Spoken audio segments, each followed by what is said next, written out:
Merci, mesdames et messieurs. Merci de nous recevoir chez vous. Merci pour cette particulière attention que vous ne cessez de nous accorder à chaque fois que nous nous présentons chez vous, bien sûr, pour vous proposer cette émission qui va aujourd'hui nous parler de la religion. La religion, parce que vous allez donc remarquer que je suis aujourd'hui béni, parce que je suis entouré des éminents hommes des dieux et femmes également sur ces plateaux. En tout cas, nous et ensemble, ils sont venus pour nous parler d'un sujet qui est très très très important qui concerne les chrétiens, tous ceux qui croient en Jésus, tous ceux qui se font appeler enfants de Dieu. Et bien sûr aussi, ils sont venus aussi pour nous apporter une très bonne nouvelle dont moi je préfère me taire et vous allez entendre cette belle nouvelle. Alors déjà, j'aimerais d'abord vous présenter c'est qui, c'est vrai que vous avez posé la question, mais c'est qui ces éminents invités, ces éminents hommes de Dieu qui sont avec moi sur ce plateau? Eh bien, à mon extrême gauche, j'ai donc avec moi le pasteur Julien. Le pasteur Julien, bonjour et Bonjour, bienvenue. évangéliste Julien. Évangéliste Julien, pardon, c'est votre Tiens, mon fils qui est appel. pasteur, excusez-moi. Donc, vous êtes de l'église Yahweh Shammah. Tout à fait. Vous êtes évangéliste de l'église Yahweh Shammah.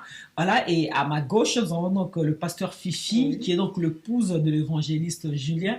Bonjour et bienvenue. Bonjour, merci de vous revoir encore.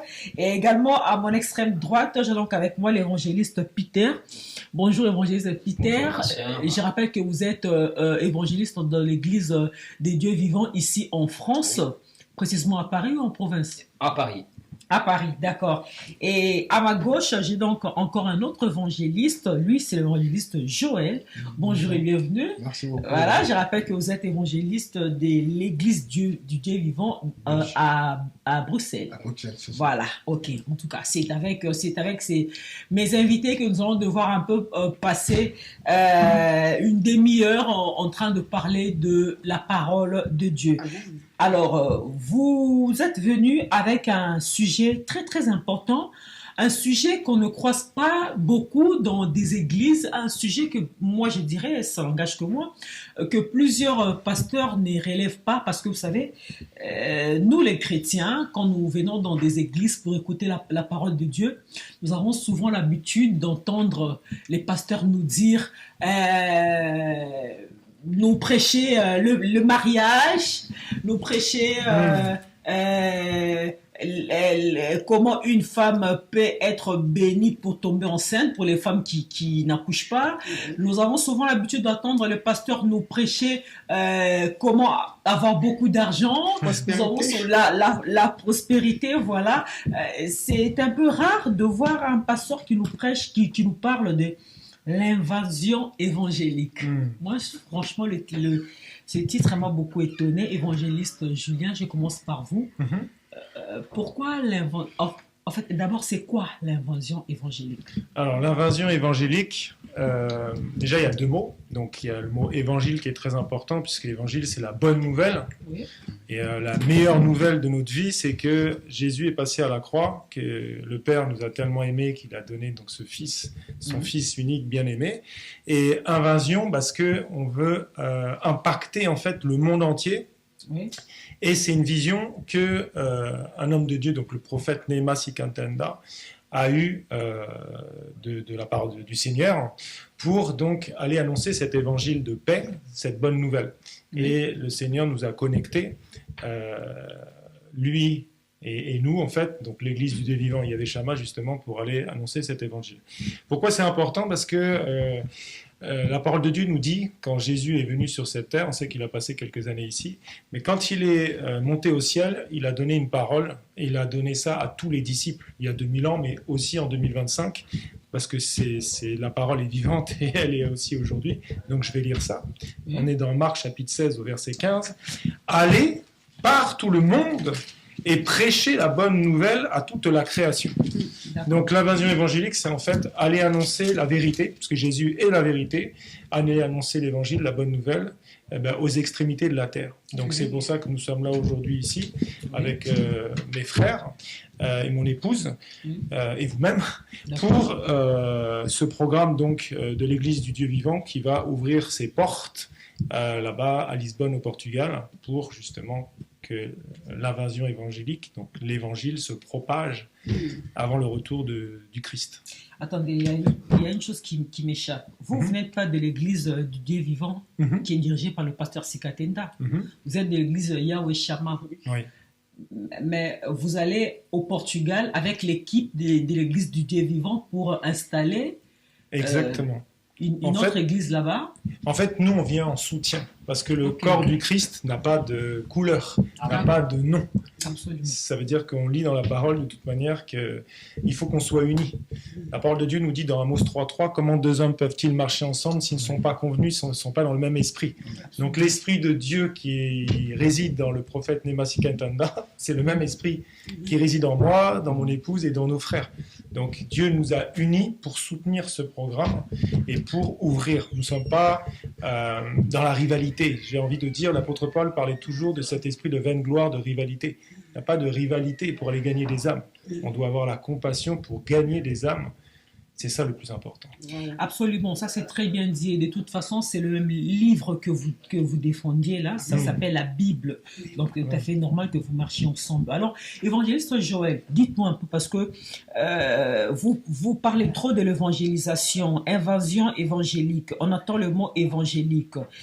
Évangélisation, évangélique, évangéliste que vous êtes. Dites-nous un peu, c'est quoi la différence entre un évangéliste et un pasteur?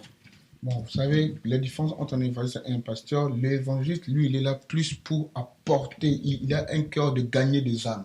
Okay. C'est ça la grande mission d'un évangéliste. Par contre, un pasteur, lui, il a un cœur plus de conserver ce que l'évangéliste a pu apporter dans la communauté. Et vous remarquerez aussi dans le caractère, un évangéliste, lui, il est comme dans la vie que nous pouvons dire, c'est un procureur de la loi, parce que lui, il rappelle ce que la loi est en train de dire. Et c'est ça, un évangéliste, lui, il se base de la parole de Dieu. Et c'est ça qu'on parle maintenant de l'évangile évangélique, c'est justement, nous sommes là pour envahir l'état de l'ennemi sans l'autorisation du cas de l'ennemi. On arrive pour apporter l'évangile de Christ et Jésus, gagner des âmes afin que le royaume de Dieu soit peuplé et le royaume de Satan soit moins peuplé.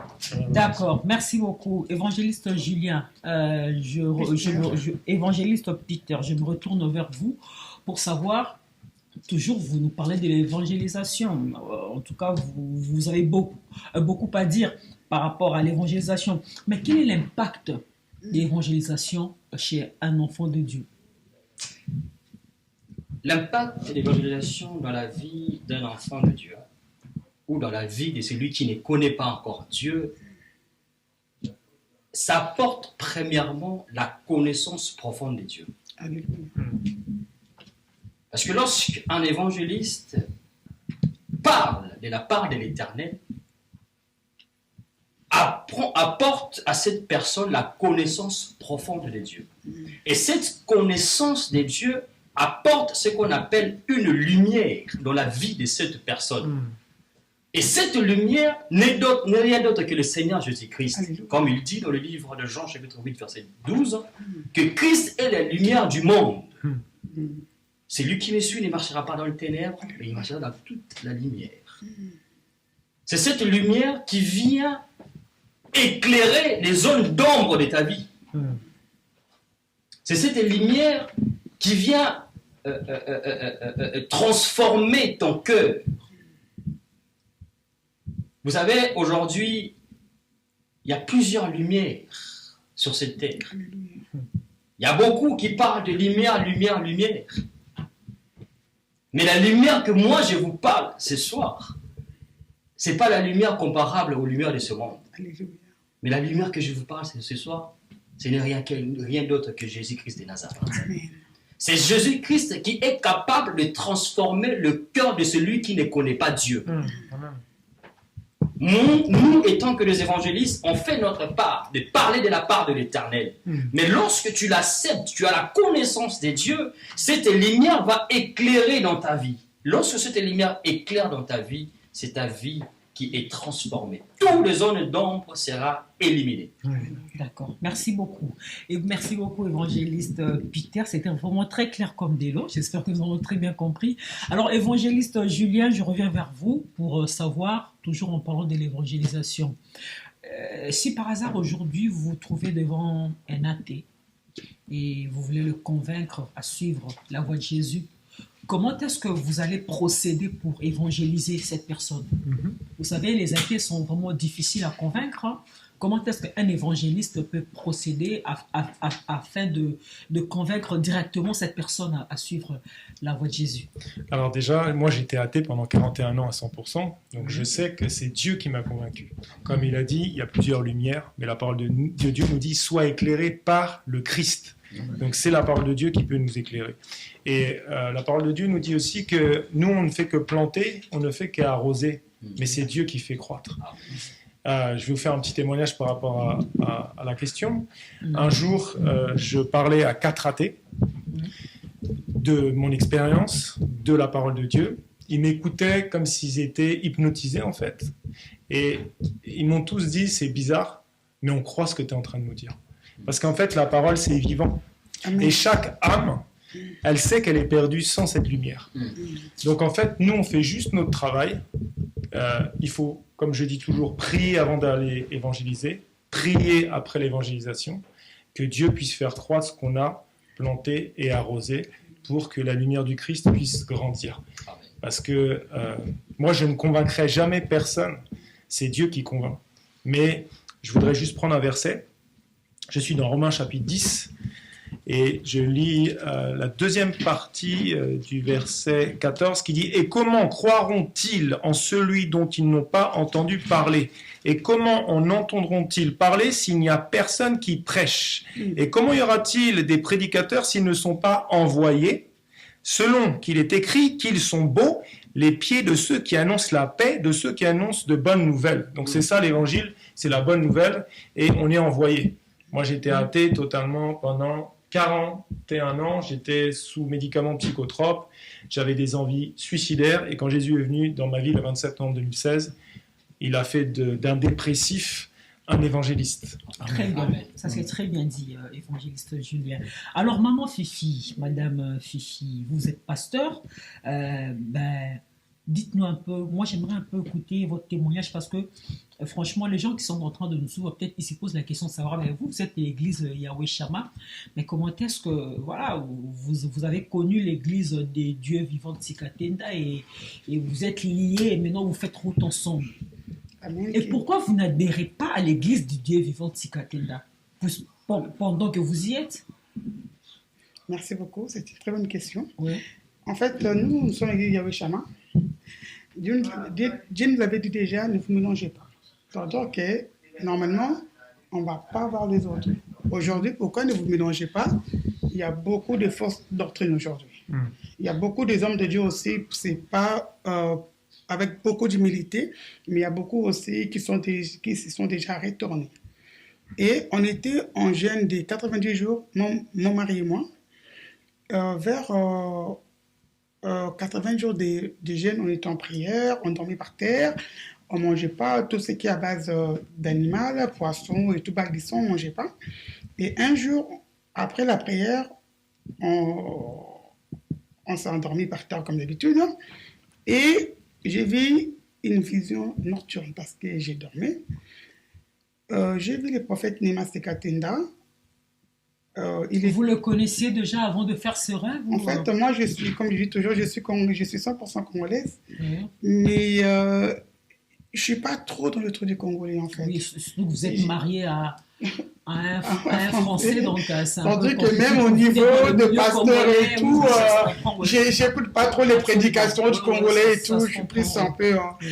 Et je ne connaissais pas les prophètes Nema Tsikatenda. Et en plus, je ne suis pas trop dans les réseaux sociaux. C'est-à-dire que j'ai connu le prophète Nema Tsikatenda par rapport à une histoire qui s'était passée avec une chantre de l'Éternel. Je regardais vite fait et tout. J'ai dit, bon, je suis passé autre parce que je ne rentre pas trop dans la vie des gens. Et c'est là que j'ai vu vraiment les prophètes vite fait, quoi. J'ai dit, bon, ça ne me concerne pas leurs histoires. Et dans les songes, je voyais le prophète Néhéma, il prophétisait sur les gens. C'était une onction très, très, très forte. Et derrière lui, il y avait un aigle qui lui donnait du pain. Et quand j'ai levé mes yeux, j'ai vu, il y avait beaucoup des anges. Il a été entouré des anges et les anges lui ont emporté pour le ramener auprès du Père. Après, je me suis réveillée le matin. J'ai dit à mon mari, j'ai dit, chérie, regarde, j'ai rêvé de cet homme, prophète Nemas Katenda, que j'ai vite fait parce que lui, je ne connaissais pas les prophètes Nema. Et j'ai dit, comme on est en train de 90 jours, et on avait besoin que le Seigneur nous parle parce que c'était vraiment un sujet très précis, très délicat. J'ai dit, je vais contacter le prophète Nemas Katenda pour me donner les messages qu'il voulait me donner dans les sommeils. Absolument. Ouais, c'était vraiment fort. En fait, nous, on a une grâce que nous, on n'est pas trop dans la prophétie. C'est-à-dire que Dieu m'a dit, moi, pour me convaincre, il faut vraiment que Dieu me dise, écoute, cette personne, sinon, tu peux me ramener tes Dieu m'a dit là, va dormir avec tes Dieu m'a dit. Ça ne marchera pas. Non, ça ne marchait pas. Les prophéties perroquées, là, avec moi, ça ne marchait pas. Et c'est là qu'on a vraiment été convaincus. Et là, c'est là qu'on a commencé aussi à regarder des vidéos de prophètes Néhémie et tout, parce qu'on ne connaissait rien du tout sur le prophète Néhémie. Oui. Et c'est là qu'on a fait un peu des démarches pour avoir le pasteur Néhémie. Et aujourd'hui, on est connecté à l'église du Dieu vivant. Et je réponds aussi aux deuxième question. Pourquoi on n'est pas... Pourquoi vous ne voulez pas adhérer à l'église du Dieu vivant? Parce que on vous voit, moi c'est pas la première fois de vous rencontrer, votre beau couple que j'adore, j'apprécie beaucoup. Je suis le pasteur Julien deux fois sur l'évangile Julien sur TikTok, mais à chaque fois que je vous vois toujours en train de parler du bien du pasteur Nemas Katenda. Je vous vois toujours entouré de membres de l'église de Dieu vivant. Mais pourquoi vous n'adhérez pas à l'église du Dieu vivant directement? Vous savez, Jésus, c'est la tête. Amen. Nous sommes le corps. Ça veut dire que Yahweh Shammah, c'est la main, peut-être. Et le Dieu vivant, c'est les pieds. Ça veut dire que chacun, on est tous fiers on fait tous partie des corps du Christ, mais chacun a sa spécialité de travail. Et c'est là qui fait notre unité dans le corps. Votre force. Notre force. Voilà, ça c'est très bien. Alors, nous allons un peu souffler pour suivre une image et je crois que à notre tour, l'évangéliste Peter ou Joël va devoir un peu nous expliquer de quoi il s'agit. Alors, je propose cette image et on se retrouve juste après. Voilà, on est de retour sur ce plateau, mesdames et messieurs. Encore une fois, peut-être pour vous qui venez de vous joindre à nous à l'instant, eh bien, ici, nous parlons de la parole de Dieu, le Dieu qui est vivant. Et pour ce faire, vous allez remarquer que je suis entouré de 4 éminents hommes de Dieu, en tout cas qui se sont déplacés pour venir nous bénir sur ce plateau, vous bénir aussi, vous qui êtes en train de nous suivre, et bien sûr, nous parler d'un sujet qui est très, très important, et de vous annoncer aussi, surtout vous, chers frères et sœurs qui vous trouvez au Portugal, il y a une très bonne nouvelle pour vous qui arrive là-bas au Portugal. Il y a une grande bénédiction qui vous arrive au Portugal très, très bientôt. Vous allez le connaître dans cette émission. Alors, Pasteur Joël, dites-nous un peu, la vidéo que nous venons de suivre, ça nous parle exactement de quoi? Oui, Évangéliste Joël, excusez-moi.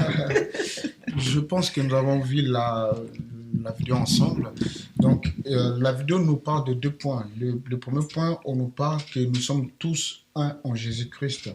Le prophète est en train de dire qu'il n'y a pas telle ethnie ou telle ethnie, il n'y a pas français, il n'y a pas portugais, il n'y a pas américain. Nous tous, nous sommes un en Christ Jésus de Nazareth. Voilà pourquoi l'apôtre Paul lui-même le disait dans le livre de Galates, chapitre 3, verset 28, qu'il n'y a pas juif, il n'y a pas grec, il n'y a pas homme, il n'y a pas femme, on est tous un en Jésus. À quel moment nous sommes un en Jésus-Christ de Nazareth? C'est au moment où nous croyons au Seigneur Jésus, au moment où nous sommes nés de nouveau. Et la naissance nouvelle n'est pas déterminée par un genre, c'est-à-dire que l'homme ou la femme, mais la nouvelle naissance est déterminée par Christ et notre Père et notre guide. Donc c'est premièrement le premier point. Et le deuxième point, nous voyons que l'homme de Dieu parle que nous devons voir la gloire de Dieu au-delà de ce que Moïse a vu. Toujours en parlant de l'homme de Dieu, le pasteur Sikatenda, est-ce que son croisade qui nous avait promis là sur le premier cri et le deuxième cri est déjà passé? Oui, c'est déjà passé. Nous étions là en Angola cet été. Comment ça s'est passé? Ça s'est passé très merveilleux. Nous avons vu, nous reviendrons très prochainement pour en parler de cet événement. Nous avons vu comment est-ce que le Seigneur Jésus-Christ s'est manifesté puissamment dans la ville de Luanda pendant au moins une semaine de croisade consécutive au ciné Atlantico.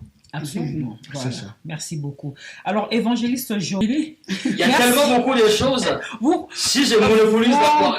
Tellement bien que j'ai envie de vous laisser continuer et tout. Voilà, merci beaucoup, évangéliste Peter. Alors, évangéliste Julien, je reviens vers vous, toujours en parlant de l'évangélisation. Vous savez, c'est un dur travail, hein. C'est pas un travail anodin. Essayer de convaincre, gagner les âmes, c'est pas donné à n'importe qui de le faire, mais dites-nous un peu, est-ce qu'il y a un travail à faire avant et après l'évangélisation? Alors oui, comme je disais, il faut vraiment prier avant, parce que c'est Dieu qui touche. Amen. Mais la bonne nouvelle aussi, c'est que quand Dieu nous dit d'aller prêcher la bonne nouvelle, on sait que quand on obéit à ce que Dieu nous dit, non seulement il est avec nous, mais il y aura toujours des signes. Et on peut prendre d'ailleurs toujours, parce que moi j'aime la parole, c'est ça qui doit nous guider. Et quand on va justement dans Marc 16, 20, parce que souvent on parle il dit allez prêcher la bonne nouvelle. Mais c'est tellement important ce verset qui dit que justement ils vont obéir en fait au Seigneur et ils vont s'en aller prêcher partout. Le Seigneur travaillait avec eux. Amen. Donc si je vais évangéliser, mais que le Seigneur ne travaille pas avec moi, je ne vais rien gagner du tout. Mais là, il dit, le Seigneur travaille avec eux et confirmait la parole par les miracles qui l'accompagnaient. Et combien de fois j'évangélise avec des micros dans des rues, j'évangélise partout dans le monde entier avec mon micro et l'enceinte. Et il y a des gens qui sont même guéris juste parce que je parle de la parole de Dieu. C'est les miracles qui accompagnent parce que Jésus est avec moi. Amen. Ça, c'est très bien. Merci beaucoup, évangéliste Julien. Évangéliste Joël, dites-nous un peu, je ne sais qu'on ne peut pas parler de l'évangélisation sans pour autant parler du Saint-Esprit. Quel est le lien qui unit le Saint-Esprit à l'évangélisation? Merci beaucoup, maman, pour cette très bonne question. Vous savez, les liens qui unissent l'Évangile et le Saint-Esprit, nous savons tous que parmi les dernières heures du Seigneur Jésus-Christ, les disciples ont resté au moins 3 ans avec le Seigneur Jésus en les enseignant à ce qui concerne le royaume de Dieu. Okay. Et le Seigneur Jésus, pendant le dernier repas qu'il a eu, parce qu'il a dit, je désirais ardemment avoir ce repas avec vous. Et pendant le repas, le Seigneur Jésus dit à l'apôtre Pierre que tu vas me renier cette nuit 3 fois avant le chant du coq. L'apôtre Pierre a trouvé ça, ça ne pouvait pas se faire. Comment moi, qui suis resté 3 jours avec le Seigneur Jésus, et je dois arriver à régner mon maître. Effectivement, l'apôtre Pierre avait régné le Seigneur Jésus 3 fois avant le chant du coq. Lorsque le Seigneur Jésus a été ressuscité, il les a dit, ne vous éloignez pas de Jérusalem, je vous enverrai une autre puissance, un autre consolateur, l'Esprit de vérité, qui vous conduira dans toute la vérité. Maintenant, vous ne devez pas y aller, vous devez attendre, patienter la puissance d'en haut. C'est quand même très compliqué parce que dans le sens où, pourquoi pas les disciples pouvaient directement aller évangéliser parce qu'il les a déjà envoyés dans Luc chapitre 8. Il les a donné pouvoir et autorité pour aller guérir. Effectivement, ils ont guéri, ils ont apporté des miracles. Mais vu que le Christ devait laisser ce monde, et il leur dit, patientez. Et le jour de la Pentecôte, le Seigneur les a envoyés le Saint-Esprit. La Bible dit, et le Saint-Esprit entrant, séparant les uns et les autres. Tous étaient remplis de la puissance du Saint-Esprit. Automatiquement, ils sont sortis, ils ont commencé à évangéliser. Amen. C'est là maintenant que j'entre pour répondre à ta question. Ils sont allés un jour au temple. Ils ont trouvé un paralytique qui était là. Ils ont dit à ces paralytiques, nous n'avons ni argent, nous n'avons ni or. Mais ce que nous avons, au nom de Jésus, lève-toi et marche. Lorsque le miracle a été accompli, ils sont venus arrêter l'apôtre Pierre et l'apôtre Jean. On les a arrêtés parce qu'ils ont accompli un miracle au nom de Jésus. On les a dit, ok, on va vous libérer, mais vous ne devez plus prêcher au nom de Jésus. Et ils ont dit, jugez vous-même. Est-ce qu'il est bon d'obéir à Dieu ou d'obéir aux hommes. La Bible dit ils reconnurent qu'ils étaient avec Jésus. Cela veut dire que le Saint-Esprit, c'est lui qui est le moteur de l'évangile. On peut avoir la parole de l'évangile, mais sans le Saint-Esprit, si on te braque l'âme, tu vas laisser la Bible et tu vas fuir. Amen. Très bien dit. Merci. Merci beaucoup, évangéliste Joël. En tout cas, vous expliquez très bien, que j'ai comme l'impression, c'est comme si vous êtes en train de donner cours. En tout cas, je suis béni aujourd'hui. J'espère vous aussi qui êtes en train de suivre. Vous pensez pareil que moi. Alors, maman Fifi, pasteur Fifi, dites-nous un peu. Moi, j'aime toujours recueillir des témoignages auprès de vous. Ça nous édifie et ça nous fait vraiment du bien. Votre époux, qui est l'évangéliste Julien, vient de nous souffler à l'instant qu'il a été athée pendant 40 ans. Alors dites-nous un peu, vous l'aviez rencontré pendant qu'il était encore athée ou il s'était déjà converti en Dieu? Et vous, comment est-ce que vous avez rencontré la face de Dieu? En fait, ici, j'ai commencé l'histoire de mon mari. Vite fait, hein, on va dormir ici. En fait, moi, j'ai connu évangéliste et il y a bientôt 10 ans, on était parents. Ah, vous l'aviez connu, il était déjà évangéliste. D'accord. Mais on n'était pas mariés, on était amis parce qu'il était parent de fils de ma meilleure amie et moi j'étais la marraine. D'accord. Et après quelques temps, on s'était perdu de vue. Il avait rencontré un faux prophète. C'est pour ça qu'il faut faire très attention aux prophètes d'Internet là. Les prophètes perroquets, Dieu m'a dit que tu as des cheveux noirs, tu as des cheveux blancs. C'est très dangereux aujourd'hui. Aujourd'hui, les enfants de Dieu, ils ont oublié la parole. Ils sont plus par des prophéties. La Bible dit, les prophéties dont le temps est déjà fixé. Lorsque Dieu parle, c'est la prière qui accompagne la prophétie. La prophétie sans la prière, c'est zéro. C'était juste entre parenthèses. Et, il a été escroqué par un faux prophète. Un faux prophète. Voilà. Et après, il était devenu fou. Il a fait beaucoup, il a été interné et tout. Et un jour, il a été partout avec des hommes de Dieu qu'on connaît de la délivrance. Mais les hommes de Dieu n'arrivaient pas à faire sa délivrance parce que c'était compliqué. Dès qu'il commençait à prier, il tapait tout le monde. Il tapait même des serviteurs de Dieu qu'on ne peut pas dire les noms ici. Et quand il m'a appelé, on s'est parlé parce qu'on se connaissait déjà. Là, vous aussi, vous étiez déjà, converti en Dieu? Oui, j'étais déjà converti. Et le Seigneur m'a dit, tu es sa Néhémie, tu vas le prendre en charge. Et c'est là qu'on avait commencé sa délivrance pour les remonter parce qu'il était déjà dans le bain, il était déjà évangéliste. Et après, comme pasteur Peter avait dit tout à l'heure aux évangélistes, quand un homme de Dieu tombe, il faut pas se moquer, il faut chercher à comprendre pourquoi cet homme de Dieu. En plus, quand Jésus est venu dans sa vie, il ne connaissait rien du tout. Pour lui, c'est un athée qui Jésus est venu et tout, il ne connaissait rien. C'est pour ça qu'il était tombé avec des faux prophètes. Et le Seigneur m'avait utilisé pour le relever et dans la prière et pour qu'il soit ce qu'il est aujourd'hui. Amen. Très bien dit. Merci beaucoup, maman Fifi. Évangéliste Peter, dites-nous, vous êtes en train de faire vos valises déjà pour aller au Portugal. Qu'est-ce que vous allez aller faire au Portugal? Au Portugal, on a une mission déjà premièrement d'aller gagner des âmes. Amen. Comme vous l'avez fait en Angola. Exactement. Ok. Tout à l'heure, on a parlé de l'évasion évangélique.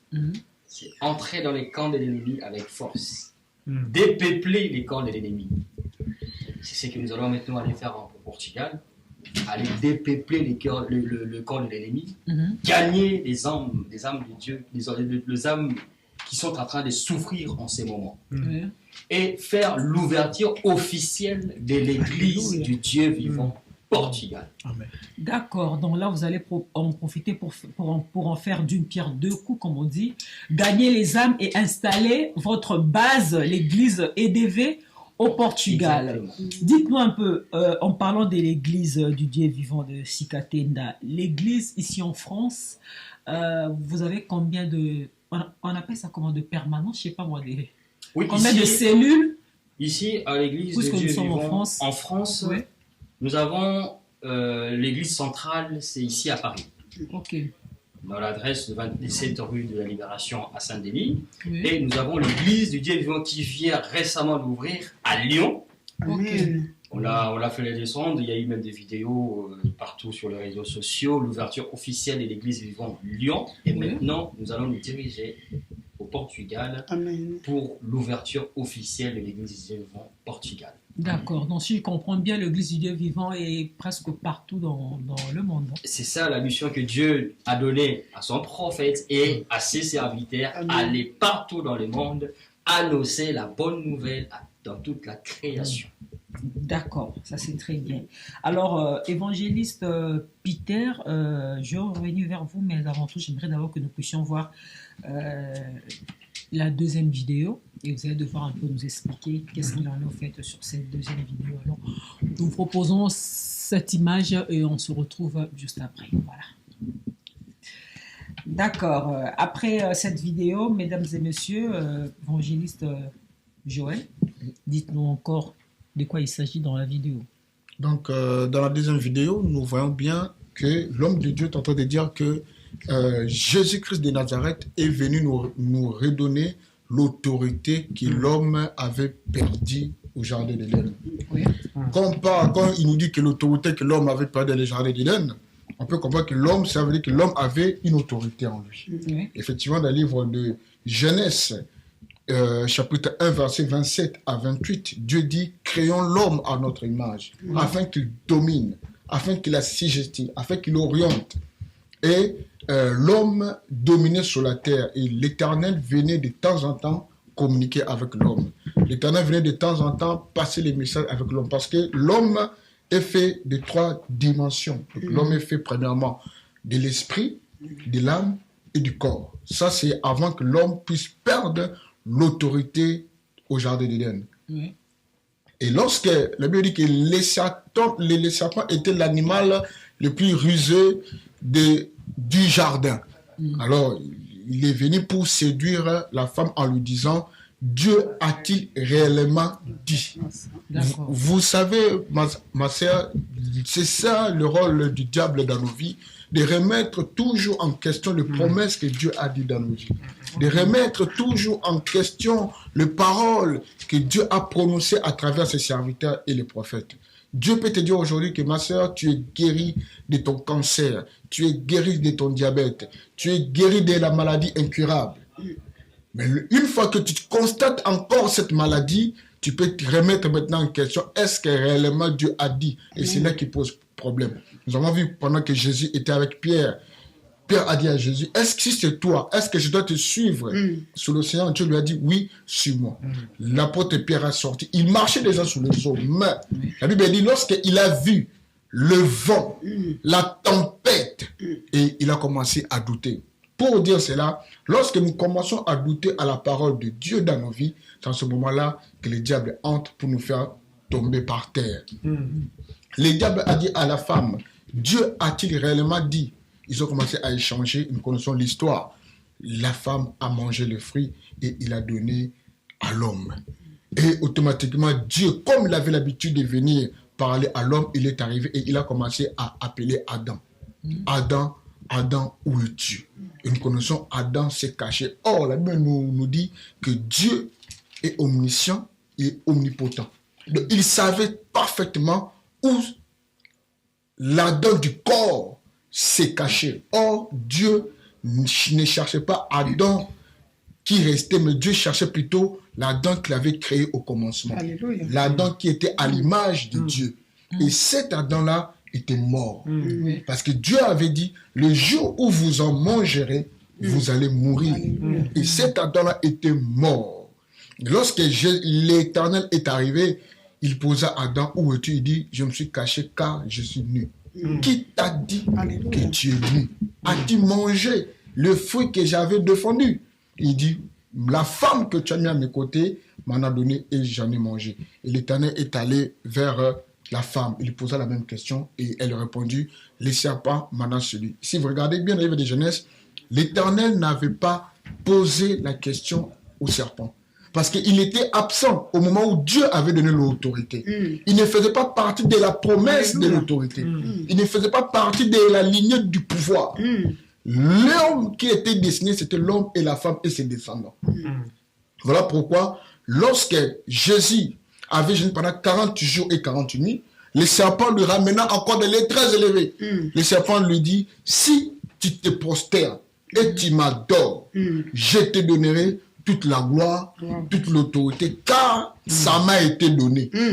Il n'avait pas menti. Effectivement, dans le jardin d'Éden, Dieu posa la question à l'homme. L'homme ramena la responsabilité à la femme et la femme ramena au serpent. Et c'était là que le serpent avait pris l'autorité. Mais ce n'était pas un désespoir, seulement parce que Dieu automatiquement nous a donné un espoir en disant, à travers la femme, il écrasera la tête du serpent.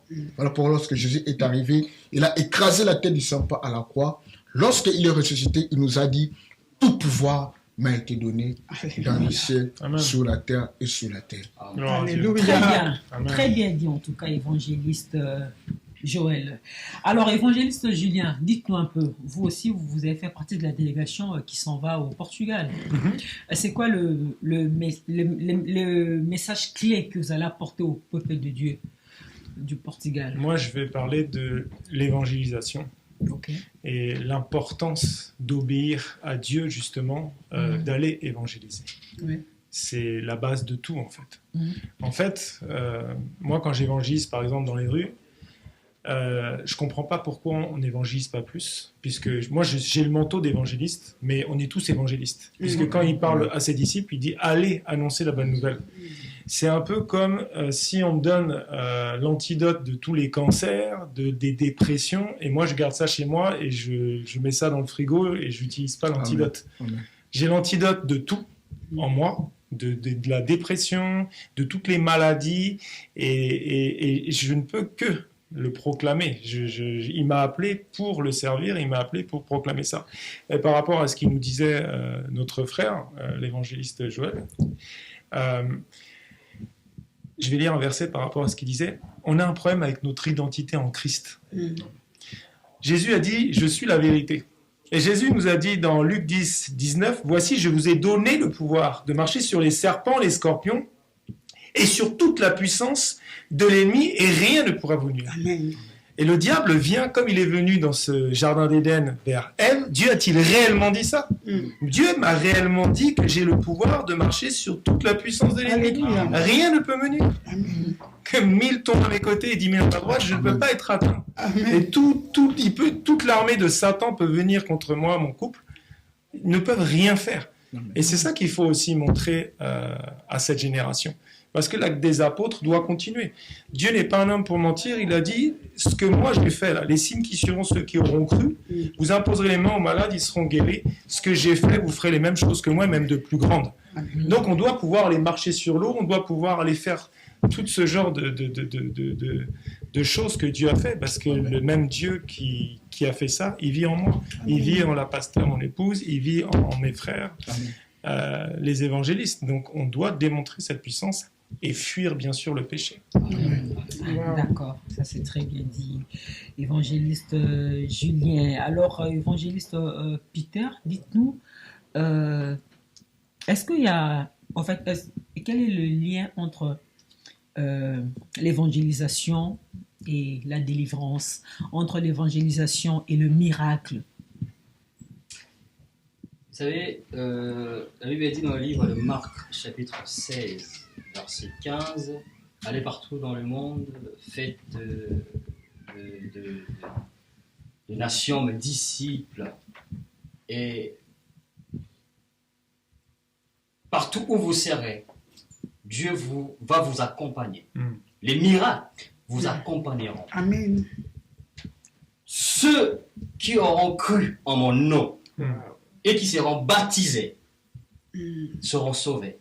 Mais ceux qui n'auront pas cru seront condamnés. Amen. Les miracles accompagnent ceux qui auront cru au nom de notre Seigneur Jésus. Amen. La personne qui ne croit pas au nom de notre Seigneur Jésus ne verra jamais la main de Dieu dans sa vie. Ça, c'est... Si tu crois, c'est ta vie qui est ouverte. Ce sont des miracles qui vont commencer à s'opérer. Mais la personne qui ne croit pas Ce sont ces gens, des personnes qui voyaient qui courent toujours derrière des charlatans. Délivrez-moi. Ah, ça. Je veux la prophétie. Je veux ceci, je veux cela. Mais la vraie délivrance, ça se cache dans le sang de Jésus. Amen. La vraie délivrance n'est pas dans le je sais pas moi, dans le 21 jours ou de 40 jours de prière que le charlatan vous dit de faire. Mais la personne qui a la révélation sur le sang de Christ, Alléluia. c'est là où se cache sa délivrance. Et aujourd'hui, beaucoup ont perdu cette révélation en ce qui concerne le sang de Jésus. Alléluia. C'est le sang de Jésus qui délivre. Amen. C'est le sang de Jésus qui nous rend libres Amen. sur toutes les choses. D'accord. Merci. Merci, évangéliste Peter. Maman Fifi, tout à l'heure, vous veniez de nous parler de faux prophéties. C'est vrai qu'il y en a beaucoup. Il y en a beaucoup qui courent la rue maintenant, en tout cas. Et même l'évangéliste Julien qui avait été escroqué par un faux prophète. Parce qu'il y en a beaucoup, c'est vrai. Mais en fait, je veux savoir, dites-nous, comment est-ce qu'on peut reconnaître un bon prophète? Comment est-ce qu'on peut reconnaître une très bonne prophétie par rapport à la fausse? Amen. En fait, déjà, pour commencer, on était là, on était en dehors de la France. On a atterri hier à 22h. On était en prière fort et tout. Nous, on aime bien prier. On était en retraite. On parlait des prophètes Néhémas et Katenda. Moi, par exemple, le prophète Néhémas et Katenda, ce n'est pas quelqu'un qui m'a parlé de lui. C'est Dieu lui-même qui m'a parlé de lui, premièrement. Et on disait pendant la retraite, prophète Néhémas, c'est un prophète. Mais pourquoi il ne prophétise pas tout le temps? Lui, quand il dit « Dieu m'a dit », ça veut dire que ça vient de Dieu. Et les prophètes d'aujourd'hui, qu'est-ce qui se passe? Je ne suis pas contre les théologiens, je ne suis pas contre les théologiens, mais qu'est-ce qui se passe? Un sorcier, un franc-maçon, un marabout, il va faire école de la théologie. La théologie, c'est la connaissance. Mais aujourd'hui, on a besoin de la révélation. La révélation amène la connaissance. Quelqu'un fait de la théologie. Tac, il est sorti prophète. J'ai les diplômes de la théologie en prophétie.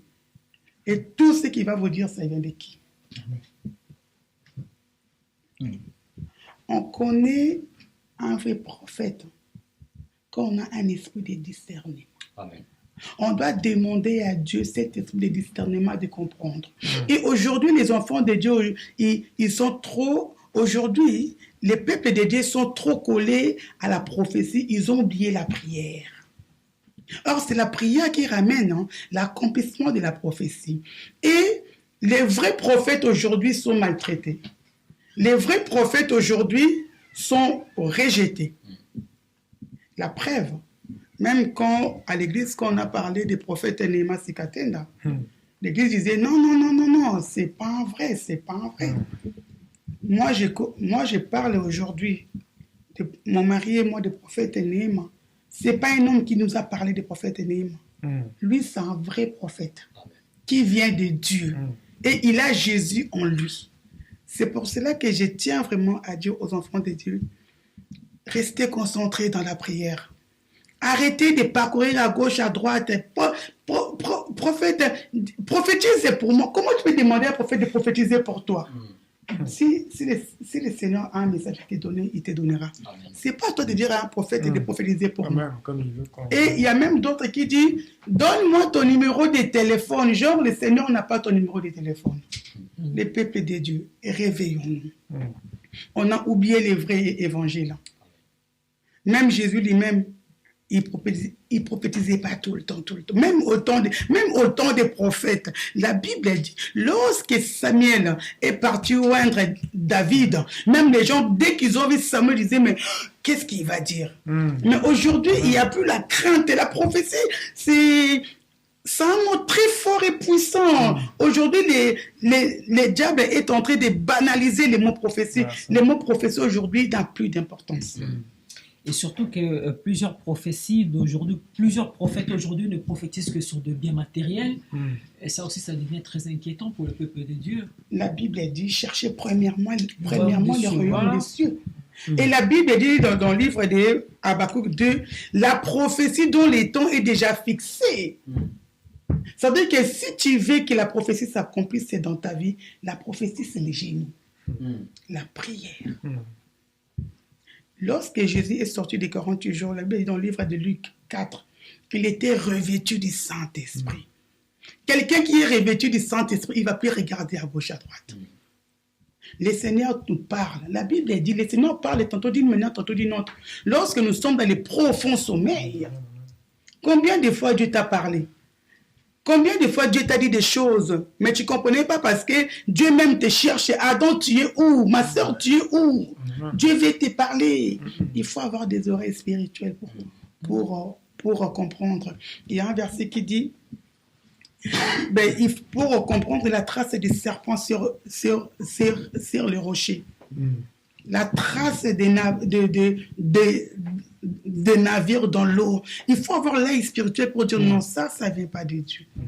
Et aujourd'hui encore, les réseaux sociaux. Je ne suis pas contre les réseaux sociaux. Ça nous aide aujourd'hui. Les gens qui vont nous regarder, ça sera par les réseaux sociaux. Mais les gens ont oublié les églises locales. Comment tu as une église locale? Mais toi, tu as 10 prophètes à côté. Ah, tu sais, ma soeur, moi, je me sais un prophète privé. Les prophètes privés n'existaient pas. Nous sommes dans les services de la délivrance. Quand quelqu'un dit, pasteur, tu peux prier pour moi. Moi, je ne peux pas prier pour toi tant que toi-même, tu ne pries pas. Ça veut dire que, pasteur, tu peux me soutenir dans la prière. Amen. Et les prophètes d'aujourd'hui, ils sont là, donne-moi de l'argent, moi, je vais prier pour toi. Donne-moi ça, moi, je vais... T'inquiète. Oh, reste calme. Moi-même, je vais faire pour toi. Et c'est pourquoi aussi, il faut beaucoup prier par rapport à ces campagnes d'invasion évangélique. Parce que le Seigneur a touché les prophètes Néhéma pour nous ouvrir les yeux. Pour ouvrir les yeux de beaucoup du monde. Les gens aujourd'hui, ils sont connectés aux réseaux sociaux. Non, moi, les quitte, j'ai la flemme. Je vais tapoter. Pasteur, j'ai tapoté, j'ai envoyé mes cadeaux, t'inquiète pas. Non. On doit s'unir. Les cadeaux qui se transforment en offrande. En offrande. Waouh! On doit s'unir physiquement. Les enseignements. Le Seigneur, il enseignait les apôtres. Pendant 3 ans, ils étaient dans l'enseignement. Et aujourd'hui, beaucoup des enfants de Dieu, ils manquent maintenant des vrais fondements. On a besoin des vrais fondements aujourd'hui. Il n'y a plus de fondements solides parce que les peuples de Dieu sont éparpillés de partout. Merci beaucoup. Et c'est ça qui crée de la rivalité. Merci beaucoup, Madame Fifi. Alors, évangéliste Joël, dites-nous, c'est pour quand votre départ pour le Portugal? Donc, nous avons d'abord veillé des prières ici à Paris avec l'homme de Dieu. Dès que nous finissons la veille des prières... L'homme de Dieu, le pasteur, le prophète Sikatène, il est déjà ici, sur place en France, ou il est encore au Congo? En tout cas, nous serons avec lui le dimanche 21 ici à Paris. D'accord. Ensuite, le deuxième point, ça sera la veille des prières du 24 au 25. Et dès le matin du 26, on sera déjà à Lisbonne pour les programmes de l'évangélisation. D'accord. Donc, vous avez fait combien de jours là-bas? Il y aura c'est un programme de 3 jours, c'est-à-dire le 26 de 15h à 19h, donc du 26 au 27 de 15h à 19h. Et le dernier jour, ce sera le dimanche 28 décembre de 13h à 17h.